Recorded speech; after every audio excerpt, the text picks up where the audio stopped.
Hello and welcome to On Point. I'm Savannah Birchfield. Today we will be discussing how schools in California are handling the COVID-19 pandemic. At least 40 of California's 58 counties have allowed some public school students back into the classroom. According to a survey from the news site Cal Matters, many school districts are operating on a hybrid schedule, allowing students to attend classes on campus part-time while working online the rest of the time. We are working with the letter F. But there's reason to worry a significant number of students are being left behind. Bellwether Education Partners estimated in a new report that as many as 3 million children nationwide have had no contact with teachers at all since the lockdown began in March. The Independent Analysis Unit of the Los Angeles Unified School District found that 15 to 20% of students that are English learners, homeless, disabled, or in foster care did not attend virtual classes from March to May of last school year.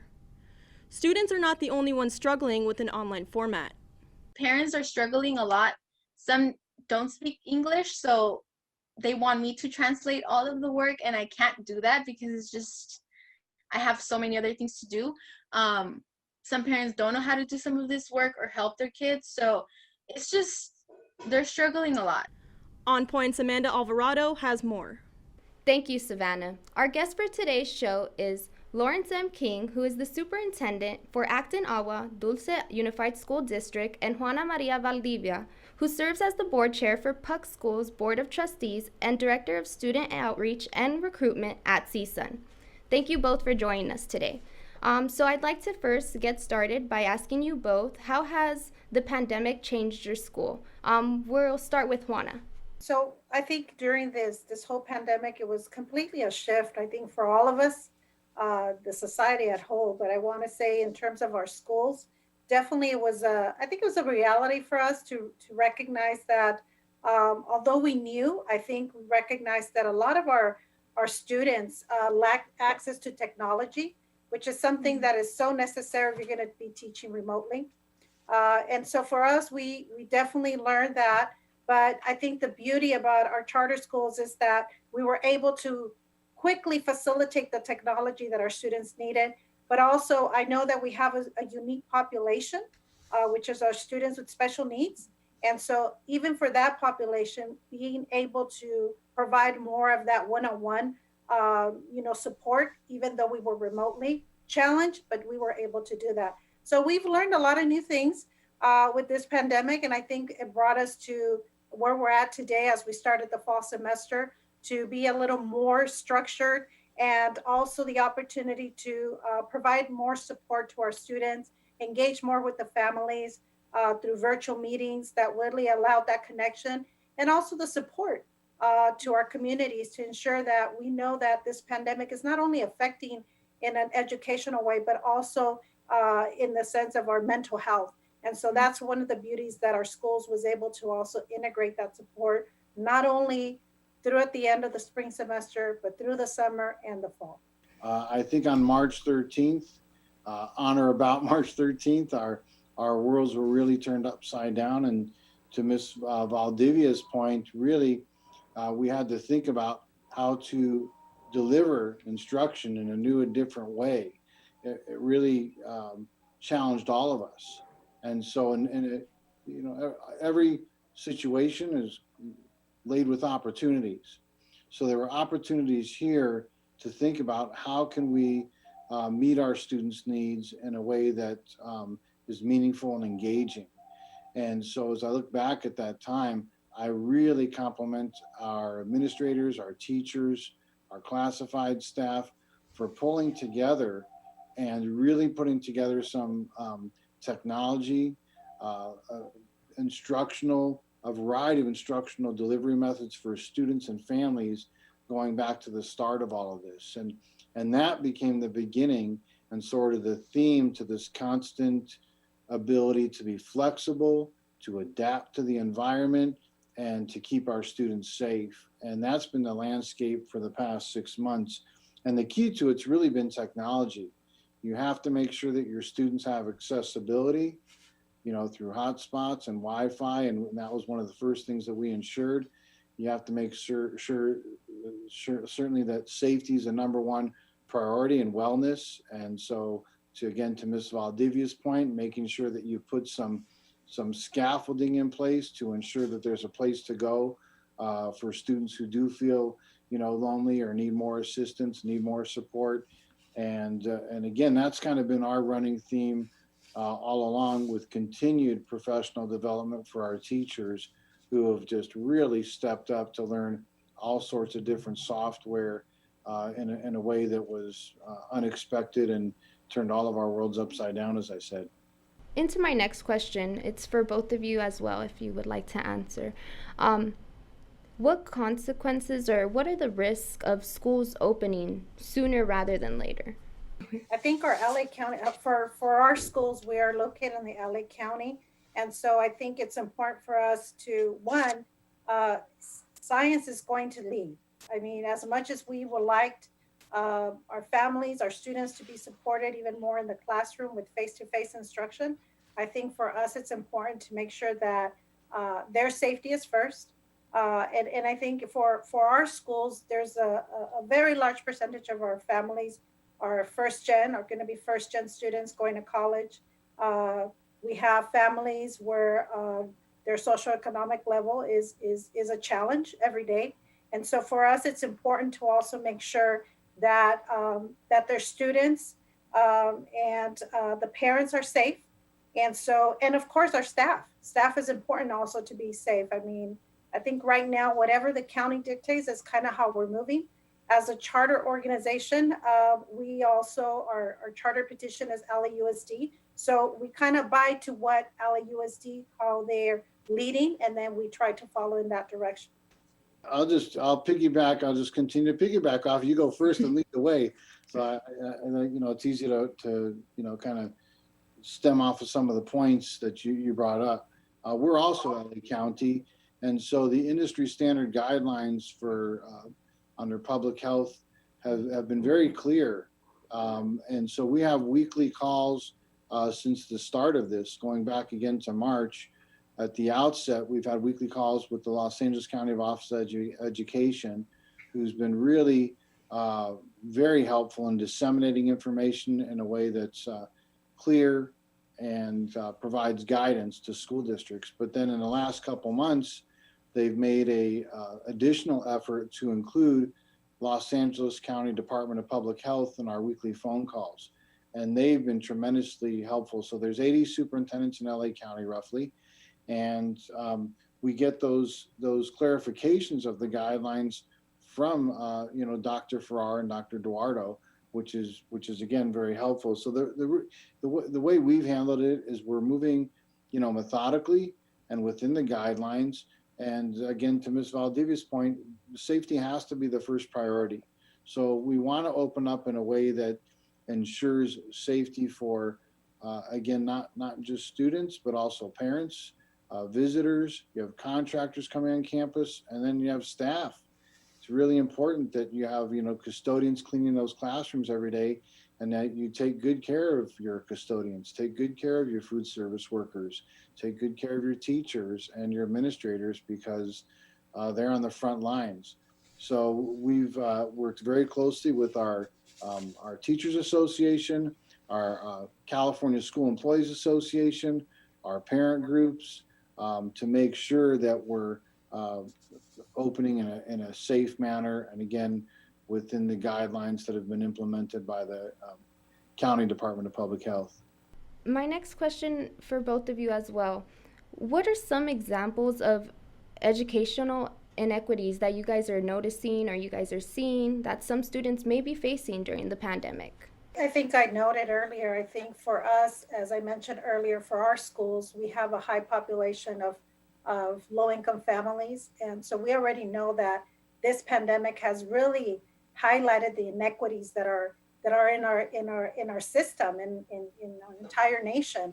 And so now I think it's very clear that these type of families are really impacted by services.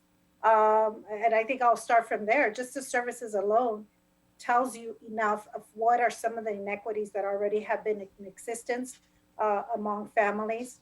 And so those inequities, I would say, I would start off with technology. I mean, we just learned not a lot of our families have some of these families have 3 children, 4 children, and there's one piece of technology and it had to be shared at some point.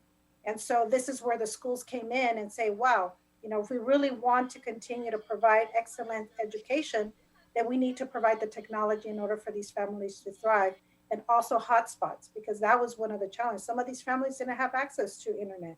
So I think has definitely indicated that not only as our schools, but our state officials, our representatives, I think it finally unfolded right in front of their eyes that there is so much that we need to continue to do to be able to provide the services and the support that our families and the expectations that we put on our students, not knowing what is going on in every family household.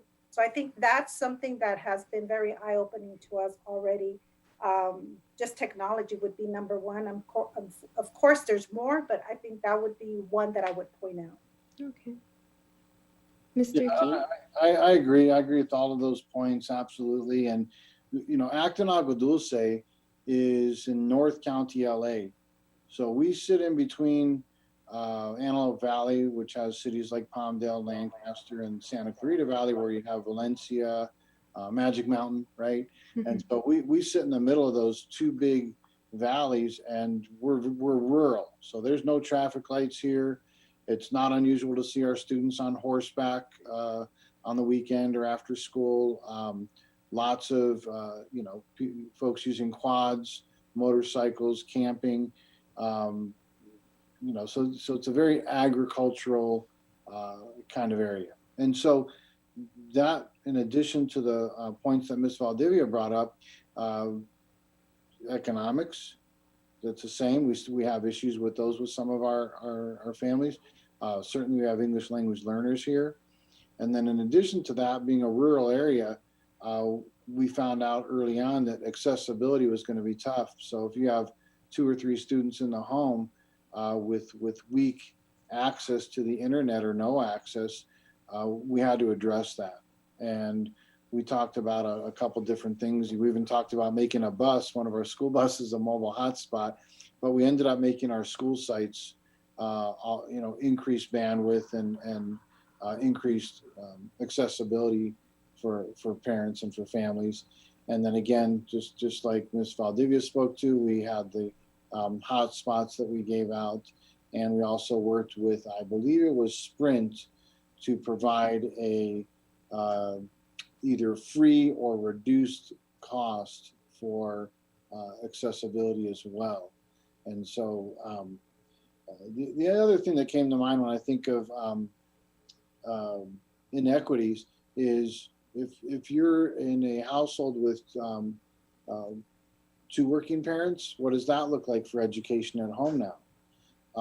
What if the child's 6 years old compared to maybe a very independent worker senior who's 16 years old?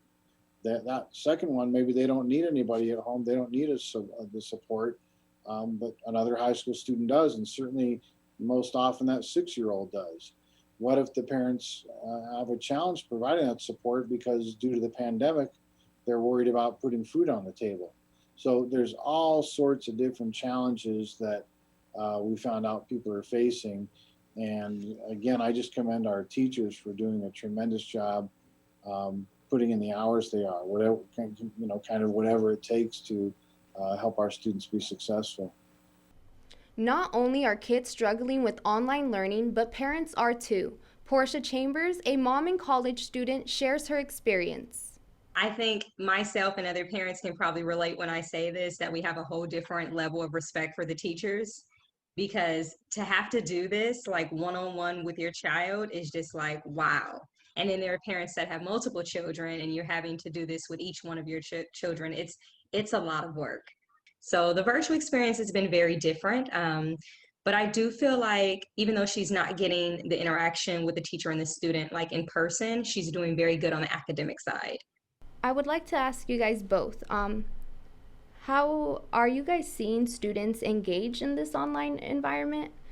I will say, I think that's one of the things that we're seeing. I work in, as you noted earlier, I work in higher education. And I think just in higher education alone, our work that we do is we're in the right now is recruitment season for college application. This is college application time. And so we've already even seen a lack of engagement already of students in some of our recruitment efforts because everything is being done virtually. So we work with high school seniors, high school juniors, parents. Our work is really about promoting access to higher education, delivering information about the admission requirements, financial aid. And so we've created a list of many virtual services and events. And I would say, I think our students are soon fatigued. They're not engaging in the same way that we have in the past, just compared to last year. And so just that alone in higher ed, I think we've already seen a decline of applications among our first time freshmen. And I think that's probably in addition already to the decline of birth rates that we've had back in the 90s. But on top of that, the pandemic has really affected that engagement. So what we're learning is trying to not deliver sessions that are beyond 40 minutes to students. And we're trying to keep them engaged by them, allowing them to be able to chat or turn on their mic when we're having these presentations. But I will tell you, as a mother of two teenagers who are also in high school, I've asked them the question. I said, so how do you feel about online education? And no hesitation, they'll kind of just shrug their shoulders and they'll be like, I don't know, it is what it is. But I will tell you, I think our youth is really lacking the opportunity to really engage face to face. Although we have a generation that's really in tune with technology, our youth now are very involved with telephones and all these social media. I think at the end of the day, our youth is also in a desperate need of engaging with their peers at the classroom. So definitely, there is definitely a disengagement at this point of our students as they would have probably as we started off in the pandemic. I won't expand too much because I think you do a great job covering these points. But just to corroborate one of your points, because you're in higher education, I'm not. Is I have two daughters that are at that level, and just personal experience. My younger daughter is exactly what you described. She's having a really tough time engaging, and her grades are reflecting it. Her ability to not have communication with the professors is affecting it, and the TAs. So just appreciate you just acknowledging it and being aware of it. It tells me that you're very much in tune with what's out there. I'll say that 80% of our families want to return, which tells me, again, that's an indicator that they want more engagement. They want that personal face-to-face experience with the teacher. If they wanted distance learning, they probably would have gone to a charter school or a hybrid model that offered that. And the reason that they went to a traditional public school format, particularly out here in a rural area, is they want that face-to-face connection. That's why they signed up for this. And now they don't have that. So it's been taken away from them. And I'll just, again, back up just a couple of things.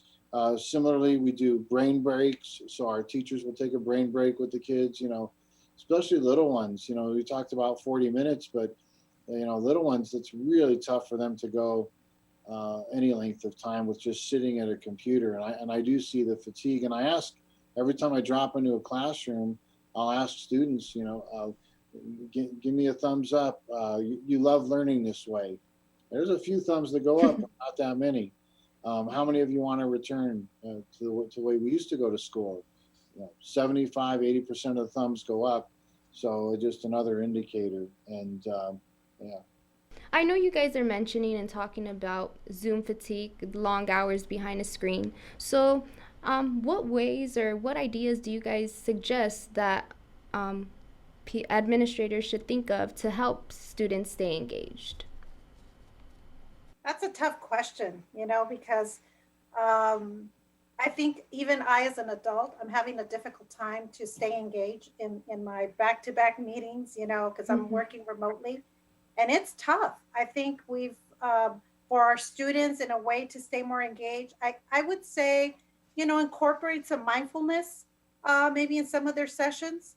I know for our schools, our students on a Friday, they do have a session where students connect more about other topics with our the teacher and the students over Zoom or you know. And so I think incorporating a little bit of mindfulness is I think is important, although it might seem kind of awkward sometimes for teenagers or younger ones. But I think that's one way because I think we're in a time that as much as we want to teach, but if the student is not fully engaged, it's almost like you're fighting. You're fighting to pull the best out of them. And I think at some point, I think as educators, we have to recognize and to be flexible with our students, and find moments where you know what, if your students are disengaged in the moment, just say, okay, let's take a quick 3-minute break or 5-minute break. I think it's just a time that we have to be more student centered and find ways of how can we meet the students, because not every day is going to be a good day. There might be some better days. And I think as teachers, I think we need to have that intuition to say, okay, today's not a good day. So as much as you have a great lesson to deliver, your class is not engaged. I think that's a moment when sometimes we have to just even talk, okay, what's going on, and get one-on-one and real with the students, because at the end of the day, we're all human beings and we're all struggling. We're all in this together. We're all experiencing something different every day. Mr. King, would you want to touch on that point? Sure. Sure. Just a couple quick things. One is the asynchronous learning piece. So when we talk about synchronous learning, of course, that's when they're engaged online and with the students in live format like this, like Zoom. And then asynchronous is what they're doing offline, right? So if you do project-based learning and go over the instructions, go over the materials, what do they need? And by the way, you know, those are things that we supply for students too, and they can pick those up at school, and we do that, you know, in an organized fashion and whatnot. They can take those things home and then create something, construct something, and most students, that's a great way to keep them engaged, and then they're happy to talk about what they created, as opposed to keeping them online for long periods of time and just using this lecture format. Like, you're really going to lose students. That's a very tough way to go. But most students, if you can hit other modalities where they're constructing things and building things and figuring things out and problem solving and using their critical thinking skills to do so, I think that you're going to get a lot more bang for your buck by using those methods. And the mindfulness piece, I love that.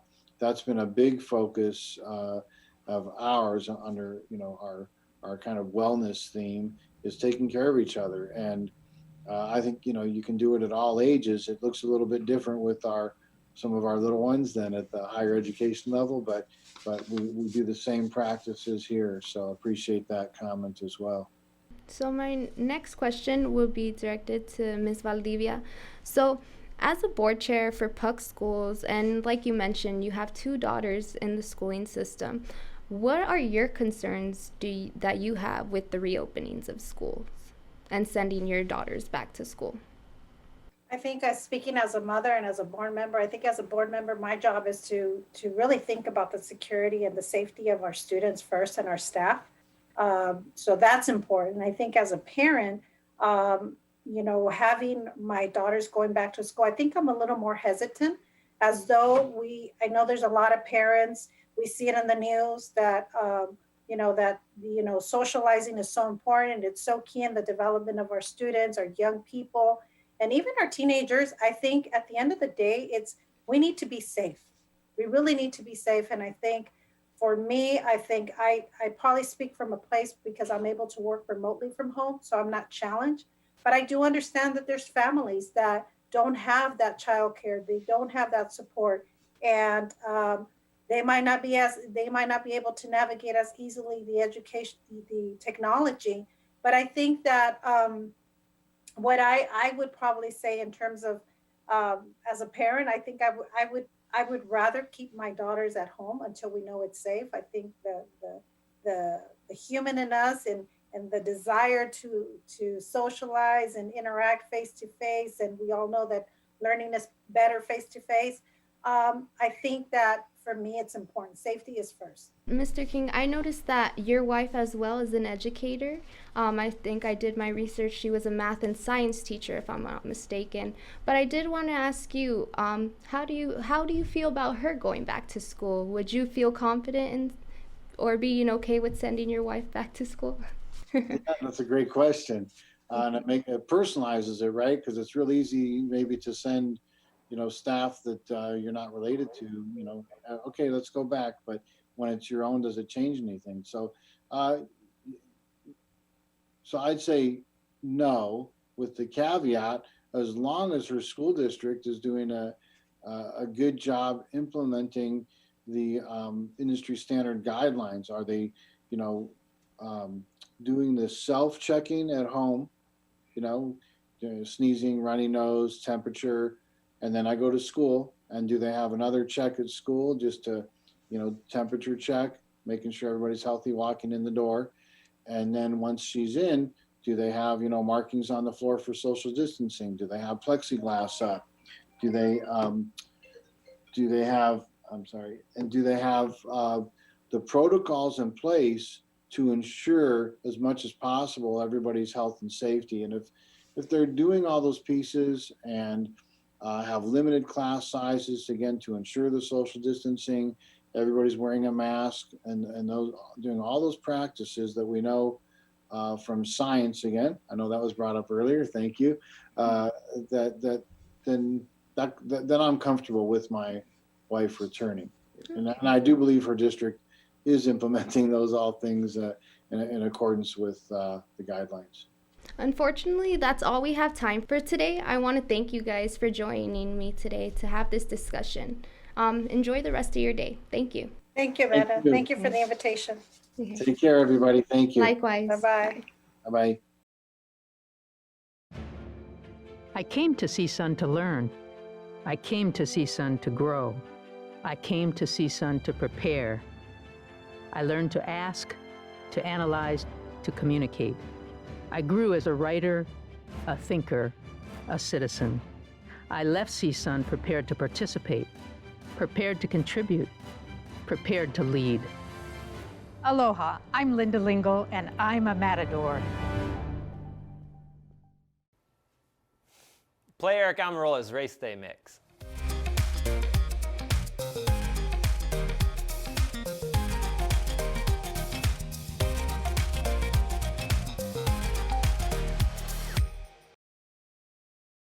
Thank you for watching On Point. That's all we have for you today. Follow us on social media at CSUN On Point. You can hear our show rebroadcast on the radio on 88.5 FM, KCSN, on Sunday mornings at 5:30. Make sure to watch us on LA 36 and on Santa Clarita Valley Television.